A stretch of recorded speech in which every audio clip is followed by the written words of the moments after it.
Life in a world that keeps changing. Think that it's progress you're making. Copy and paste pretty faces all the time. Pictures so perfect we play. Hello everyone, welcome to Anointed Lady TV, the home of news and politics. If it is your first time in this channel, you are highly welcome. Thank you so much for stopping by. And if you like what we do on this channel, hit on the subscribe button, also put on the notification bell so you'll be notified by YouTube anytime we drop a new video. And if you are returning subscribers, thank you very much for always coming back to watch our videos. On this platform, we drop videos every day and we react to every video that come our way. And on this very video, I will be watching with you. And after watching, let's go to the comment section and drop our opinion constructively. Like our videos and also share our videos if possible. See you next time in my next video. This is your friend and brother, Dr. Haruna Goro. I'm sure you're doing fine. We must never give up on our great nation of Nigeria. We should not allow the few bad eggs to make us lose hope on this great nation. Nigeria is full of so much potential.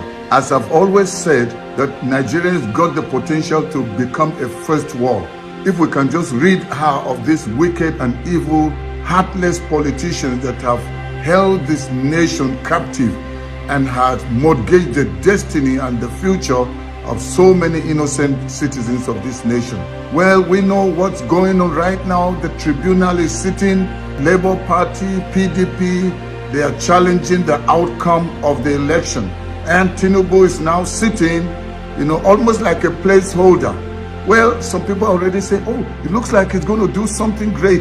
Well, it's like almost like saying somebody steals from your house or somebody has stolen your car and he's driving passengers inside it and people are saying, oh, we didn't know that even though it's a stolen car and he just stole this car, but he's driving it so well, What else do you expect? They're going to make sure they do everything to prove to Nigerians and to the rest of the world that Tinubu really has what it takes. But just wait and see, give them time. And that's why we must make sure that this stolen mandate is restored. I was watching the civil society organizations that were in the situation room during the election. They were having a conference, to bring the report of how the election went. A lot of them were disappointed and they aired their views, and there was a report that was written. And I understand this kind of report has always been written after election, and it just stays on paper and they don't really execute some of the findings or some of the loopholes or the challenges that were encountered during the election. So this was another one again. And I'm telling you, many of the people that represented the civil society organization in the situation room, they actually came out to express their displeasure, their frustration over the way INEC ran the election or conducted the election. They did not keep to their promise of ensuring that the election was free, fair, and credible. They promised that during the election they were going to upload it real time on their IREF portal, but they never did. And now when they're being asked, they are now saying, no, we didn't have to do it, But why did they keep promising Nigerians and got so many people, especially the youth, to go out and vote, only for them to turn back? Every other one was working. The House of Assembly, the Senate was working with the same machines, the same night, the same time. The people that voted for all the three, but then the other ones were uploading, but the one of the presidential suddenly stopped and they called it glitch. Meanwhile, they said they have checked everything to ensure that there will be no glitches. And I had the lady that was there, sitting there. I don't know whether she's the chairperson there representing the civil society organization. She was saying, Mahmoud Yakubu, INEC need to apologize to Nigerians. I'm telling you, that's too light a call to make. I will actually say it's not just apologizing, which they are not prepared to do, because you can see what's going on in the tribunal. When Labour Party or PDP brings any witness, they will just say they're disputing. Even their own document, they are still disputing. So what is INEC trying to hide? What is APC trying to hide? Actually, INEC seems to be like a political party. They are also coming to court as if they are also fighting for their own candidate. So that's what's going on. And you know, the representative, the person that was supposed to be in charge of educating Nigerians concerning the election, that is Sèérious Okoye, is telling Nigerians to accept what has happened, that they have done well. It's only a few challenges here and there, but Nigerians should move on. It's already preparing our minds to go on to another election cycle that may come again, maybe in another 4 years. But the case is in court, and I don't want to preempt what is going on. But I'm telling you, looking at the volume of evidence that are being presented, especially by Labour Party, I can tell you it's already a case over. And I trust that our judiciary will do the right thing. You know, somebody may say, but how did... So let's say it comes out that Tinubu was not really the winner. Why should we go backward again and have to remove the president, then put a new one? But that's what justice is all about. It's about who did the Nigerians, the majority of Nigerians, actually vote for. That's what we should be concerned about. And I know some of you have your personal interest. You've got your vested interest in ensuring that when APC continues, you will continue to eat. You will continue in your evil practices. That's why you will hear such people talk and say, no, Tinubu was really the winner. But let's allow the court to continue sitting. Let's hear what the end of this matter is. Hearing Sèérious Okoye telling Nigerians, broad daylight, you could even read from his eyes that this man is lying, blaming Nigerians instead of taking responsibility over the way they conducted the election. It wasn't free, it wasn't fair, it wasn't credible. And they did not keep to their word. After billions were spent in ensuring that they had the technology to make sure that the election was hitch-free, that the election was transparent, but they never kept to their word. Now they are running like little rats in circle and going to court and sending their lawyers to come and lie, people to come and lie. But I'm telling you, they've been caught with their hands right inside the cookie jar, and there's no escape for them. And Nigerians, we must stand and follow this case to the end, even though they refuse to televise it.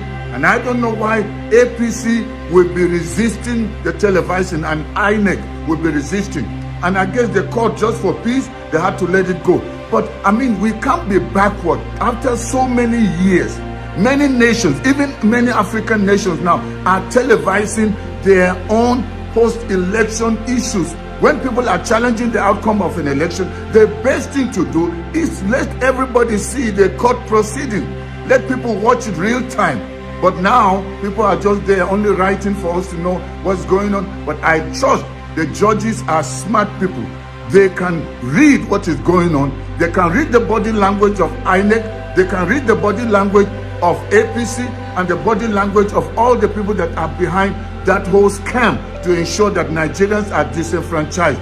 But it's not going to happen. And so that's why I am not supporting the issue of Mahmoud Yakubu coming out to apologize to Nigerians, because he will not want to do it, because doing it will mean he's accepting the fact that he was part of the scam and that they stole the election. That's why INEC is hiding the information they are supposed to release to Labour Party, and Labour Party, up till now as I'm speaking, they've not released everything. Why should they be secretive? If they conducted a free and fair, credible election, and if it was open and transparent, then they should have nothing to hide. Any document that is requested from them, they should give it. It's not personal property that they should be keeping away.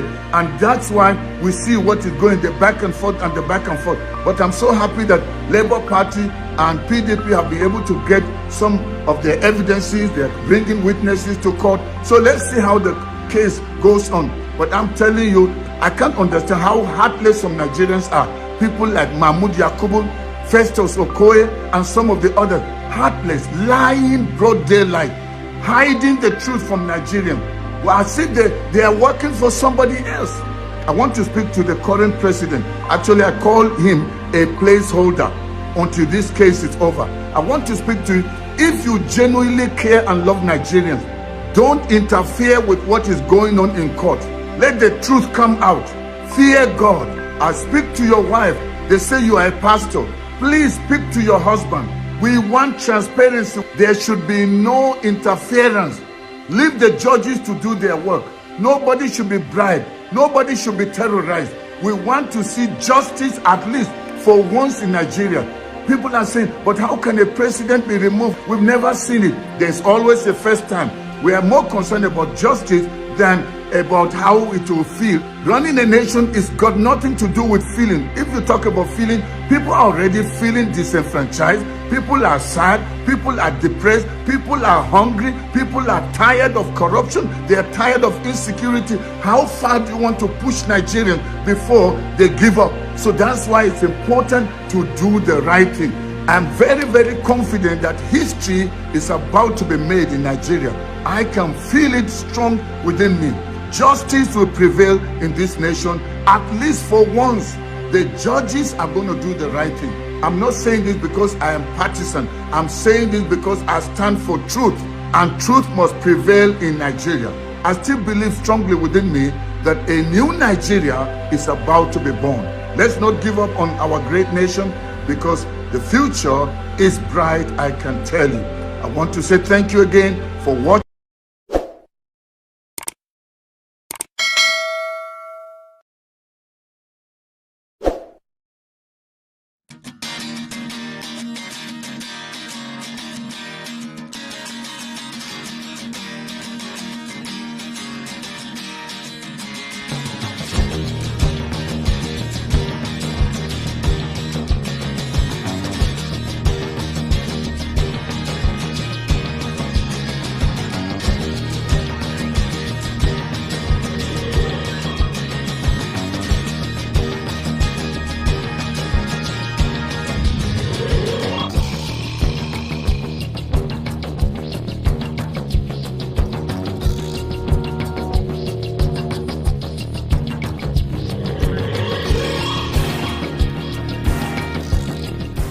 Ladies and gentlemen, good day, my brothers and sisters, my mommies and my daddies over there.